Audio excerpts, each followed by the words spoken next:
I agree with Trudeau on many points. Horrific, terrible. I can't imagine the pain parents are feeling not knowing if their loved ones, and not just parents, people are feeling not knowing if their loved ones are alive or dead, or if they're dead. It builds hatred. But just because of that, Trudeau should be not excusing it, not about whataboutism, but should be advocating for peace.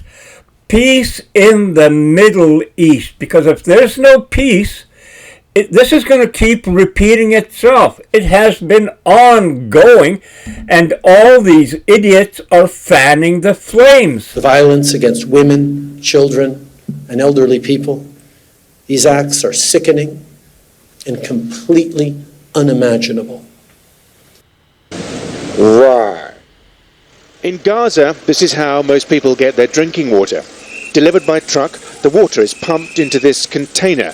Almost every home has one. Would you It put up costs with an that? average family $10 a week, a third of their income. Our water is too polluted. I can't even wash my hands in it. My mother used it, and now she has a terrible rash. We can't shower with it or wash our clothes in it. At the United Nations, it's the same thing when you're dealing with human rights, because you have this background of wanting to campaign to promote human rights. That's the goal. We're trying to establish things. We're trying to win arguments and alert the public to the dangers of violations. Well, obviously it's a problem, and you just mentioned the concept of free press. Having covered the issues relating to international law for many, many years, I sometimes wonder if free press is just as utopian as the concept of international law. Free press, what a friggin' joke. I used to watch RT continually, not because it was Russian propaganda there to spoil or ruin my brain with anti-whatever rhetoric. I watched Russia, RT, because they were more free and honest about what is taking place. And maybe their freedom and honesty was a challenge to the West, because our media, it doesn't matter if it's in Germany, England, US, Canada, wherever, is far from being honest. They are under control of the government. They're under control of the big corporations. And now, that they're going to go after social media. And to a great extent, citizens from Western nations sit around with their finger up their butt while governments, one after another, pass more draconian laws to control what you're going to hear, what you're going to see, who you going to listen to.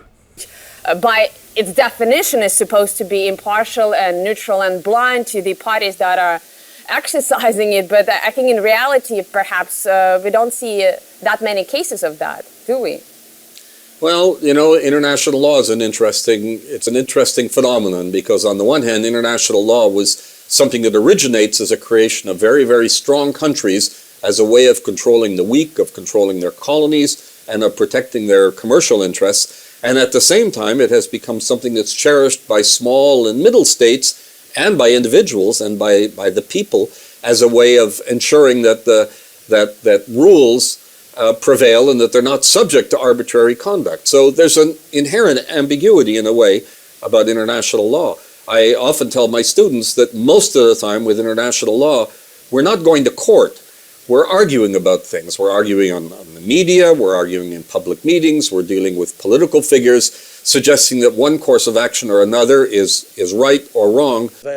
Violence toward the civilian population is never acceptable. Glorification of death and violence and terror has no place anywhere, including especially here in Canada.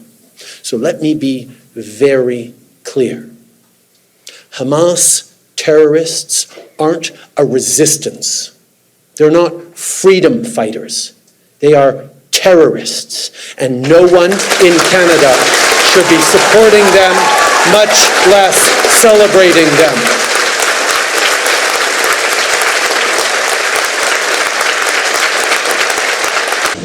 Right. This week I sat down with Chris Hedges, Pulitzer Prize-winning journalist and best-selling author, who's reported from war zones in Latin America, the Middle East, and beyond. His most recent book is titled Wages of Rebellion, The Moral Imperative of Revolt. From someone who's been on the receiving end of bullets from El Salvador to Iraq and covered uprisings from North Africa to Europe, I wanted to talk to him about war propaganda. Fact or reason. They were moved by the very skillful manipulation of emotion. And it worked. So you had Hollywood was making films like The Kaiser, The Butcher of Berlin. The Creel Commission had its own news division. You couldn't even write anti-war editorials. It was against the law. It had speakers bureaus, and you only had to use the Sedition Act and espionage on those kind of few figures who held fast to an anti-war stance, of which there were not many. And you read people like Jane Addams, and part of what they are most depressed about is how easily the intellectual class, even the purportedly left intellectual class, was seduced into the war effort. And then after the war, the dreaded Hun becomes the dreaded Red, and we enter what Dwight McDonald calls this psychosis of permanent war in the name of anti-communism. You know, war, the fusion of war and the war profiteers, the militarists and the war profiteers, which after World War II created a situation of total war. I mean, after World War I, factories reconverted to produce domestic products. After World War II, they kept producing weapons, even though we had peace, so that we could obliterate every Soviet city 10 times over with nuclear weapons. I mean, it was nuts. But with, guaranteed cost overruns and guaranteed profits, that fusion of the militarists and the corporatists hijacked the country, disemboweled the country economically, and made war on all of those advances that had come under the New Deal. So it had both an economic impact and a political impact.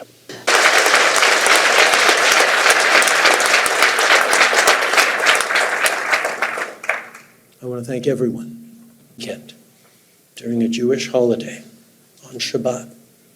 It was the opposite of hope. It was dark, abhorrent, and heinous. Right. Before fighting began here, the town of Morek was in the midst of a construction boom. Tens of thousands of people lived here in prosperity. Now it looks like something out of a World War II documentary. While most of the town has been under government control for a while, only recently has it been cleared entirely. The jihadists forced from the outskirts. Canadian police have admitted to spying on a number of journalists, causing a scandal in the province of Quebec. The case has received worldwide attention, including that of U.S. whistleblower Edward Snowden. Feel that he's not the only journalist. When you widen this out, they're saying at least half a dozen journalists were under surveillance, especially by the Sûreté de Québec, which is the Quebec Provincial Police. This has been going on since 2007. So the first journalist that we know that this actually tapped into a while back was one man who was doing an investigation on it was a huge case in Quebec. The mafia was tied to the construction industry, surprise, surprise, and they tried to figure out where a leak came from that investigation. So police started to monitor this journalist. When you turn that around, we found out that 3 CBC Radio-Canada journalists were also being monitored. Their phones weren't tapped exactly, but their movements were monitored using GPS and just basically figuring out where their movements were, who the phone calls were made. So the police were being sneaky about this, just figuring out a trail from A to B, the people involved. So this is huge, and the Canadian media is really not looking at this too much today or for the past months or years even, considering the gravity of this. So journalists are actually being tapped into by police. It's absolutely massive. Now, Patrick Couillard, who's the premier of Quebec, he's managed to actually put together now a commission. An investigation is being put through. It's being pushed. They were just a couple of days ago, they weren't even planning on doing this. But the gravity of this goes way beyond Quebec. We're looking at Bill C-51 that was signed by the Harper government before Justin Trudeau became Prime Minister. This was a bill that something like the Homeland Security Act in the States. For Trudeau, he said that he was going to change a lot of the parts of the bill to reflect a society that is more tolerant, because a lot of it had to deal with terrorism, etc. So far, no changes, but Justin Trudeau has spoken out about this. He says that CSIS, which is Canada's spy agency, as well as the RCMP, have not been involved in any type of surveillance like this. So this is Quebec only. But again, it's a huge thing, thinking that journalists are being monitored. To a new poll, Canadians are not as nice as we thought they were, especially when it comes to immigrants. Numbers suggest that our neighbors to the north are, in fact, less tolerant of other cultures than we Americans are. RT's Alex Mihailovich, who's Canadian and is in Toronto, a place that some say is the epicenter of multiculturalism. Hello, my Canadian friend. Many Canadians like to think that your country celebrates diversity, but these numbers are showing something very different, Alex. What's the poll telling us? Oh, come on, no, it's not very different. It's just a little bit different here. But it is showing us something that Canadians, I think we kind of, our hair stands on end when we see something like this. First of all, do more to fit in. Okay, that's one of the two sides. So Canadians, 68% of Canadians believe that minorities should do more to fit in. 32% believe that we should hold on to diversity as much as possible. In the States, 53% only believe that minorities should fit in, and 47% believe that diversity, cultural diversity, is a great thing. Now, so you see that Americans are actually a little bit more open to cultural diversity. Now, this could be for a number of reasons. I mean, look, you guys are a melting pot, and it's always great to have different people around. We consider ourselves multicultural, which is a little bit different, meaning that we put ourselves in sort of different groups, which is not this assimilation that you have. Nearly every Jewish Canadian has friends or family in Israel. Of this community is what makes it so strong and incredible, but it is also what makes it so difficult right now. You're feeling so close yet so far away. You're talking to relatives, you're scrolling social media, you want to be able to help directly. My friends, you are not alone. Canadians stand with the Jewish community. Canadians stand with Israel, and we stand ready to support the Israeli people. Right.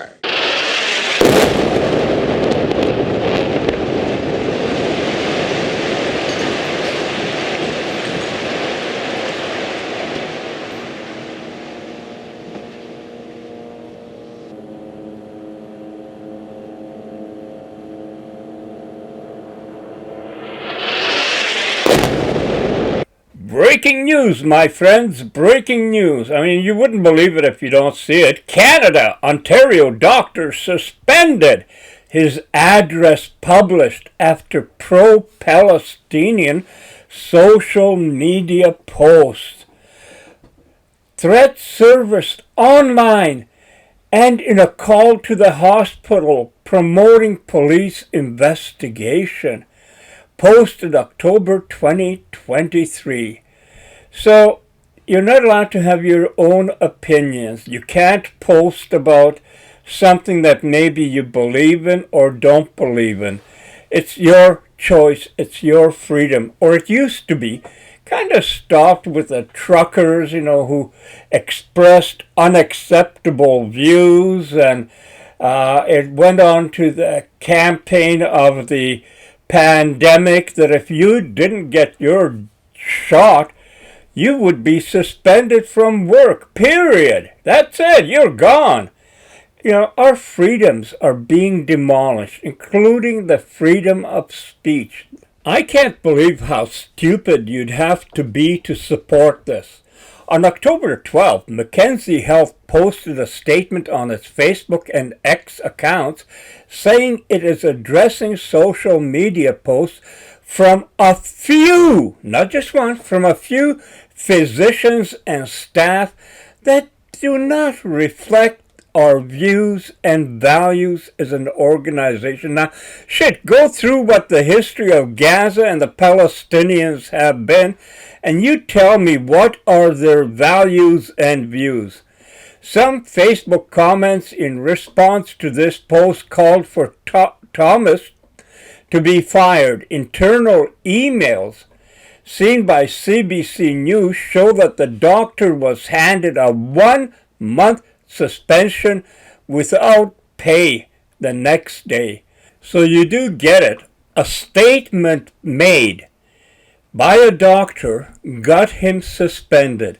Oh, Jordan Peterson, there's another one. This is Canada Now. I remember when this happened, and there was a lot of talk that Israel deliberately targeted the media building because it wasn't saying kind things about Israel's attack in Gaza.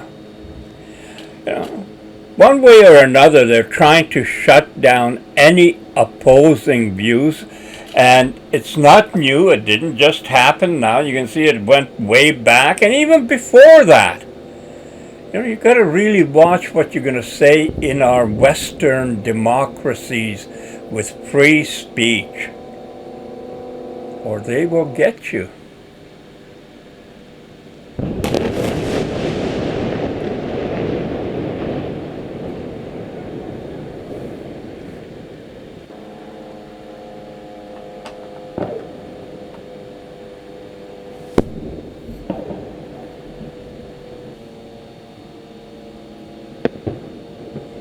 Year after year. No homeland. Now, international calls are mounting on Israel to show restraint and stop shelling civilians in Gaza, but the country apparently isn't ready for peace just yet, saying there's more to come in Operation Protective Edge. More than 90 Palestinians, mostly civilians, have been killed and hundreds injured in the offensive so far. At least 20 of those who lost their lives are children.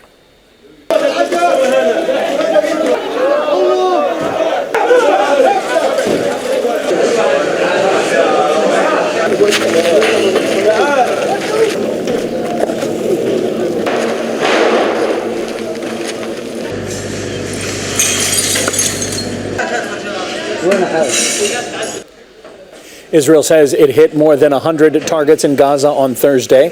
Many of the missiles have landed in residential areas, causing panic to ripple through the population. Journalist Harry Fear met those caught up in the violence as they brace themselves for yet more air raids. On a visit to Gaza's main hospital, we met 4-year-old Shema Al-Masri. She was injured in her abdomen. She became collateral damage in a drone strike. The girl went to visit her sister with her parents. On the road, they came under missile fire. When she tried to avoid one, she was hit by a second. Her mother and brother were killed. She and her sister were left in a critical condition. Her sister died today, and the girl is still under God's care. No one knows if she's going to make it. Doctors tell me they've been dealing with a biting shortage of medical supplies in Gaza for the last 3 weeks as a result of the ongoing siege.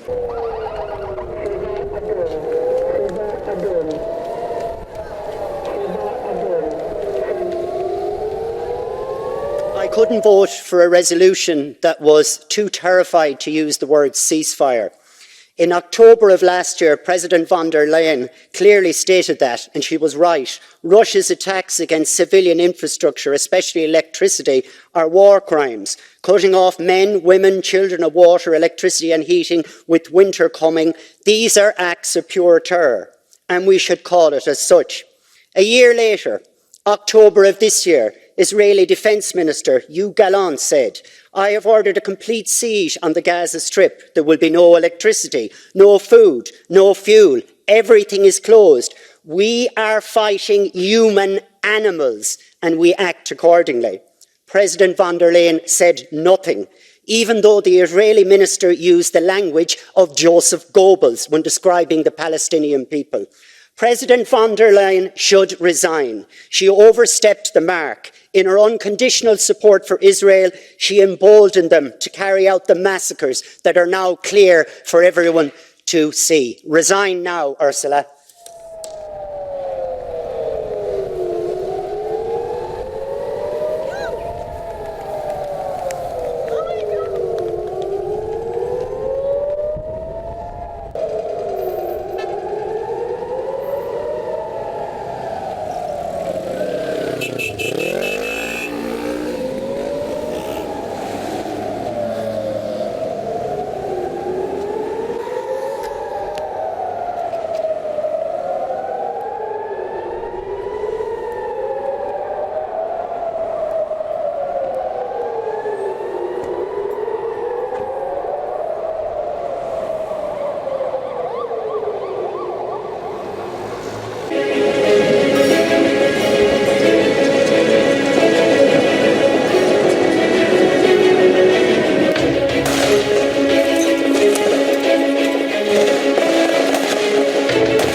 I think this is one of the main things that we are trying to claim in this publishment of testimonies. Israel did, the IDF indeed told some places before we bombarded them that we're going to bomb you, you need to run away and so on, and try to throw papers from the sky and telling people this is going to be a war zone. But still, one of the main things that happened during this fighting was actually the use of artillery. And the use of artillery, we need to understand, is by definition not something you can aim directly towards a specific location.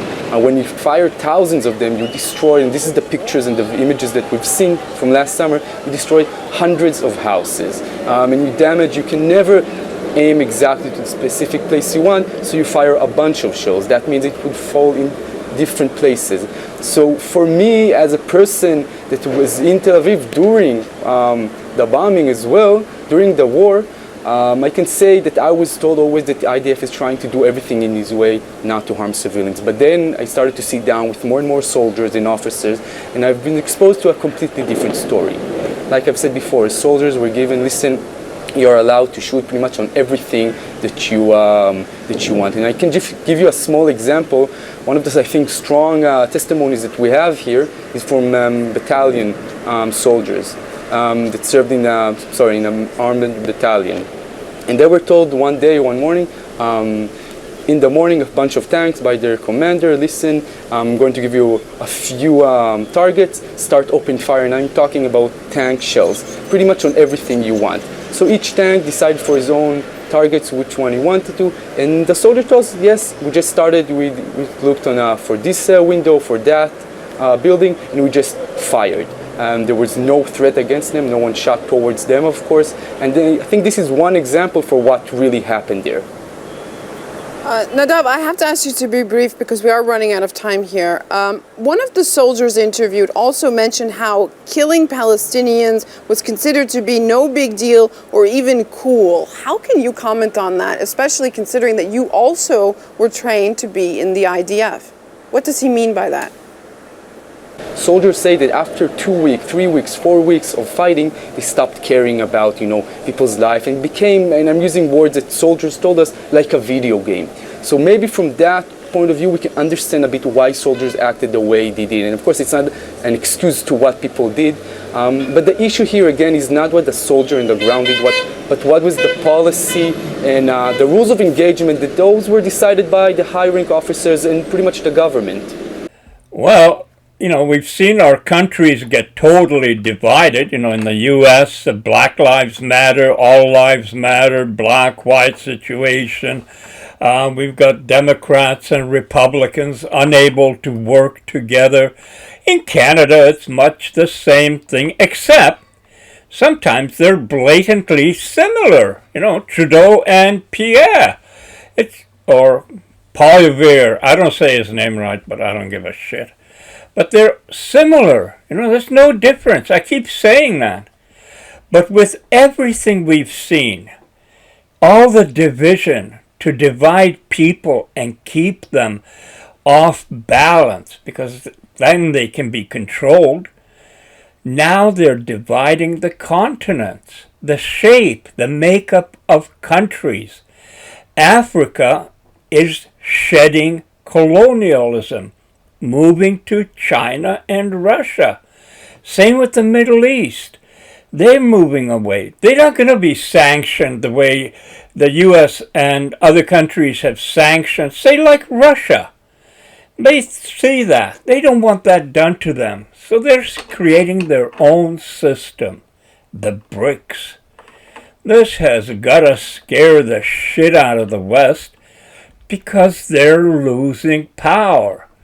So now they really have to divide and make anyone outside of the West look like evil mother.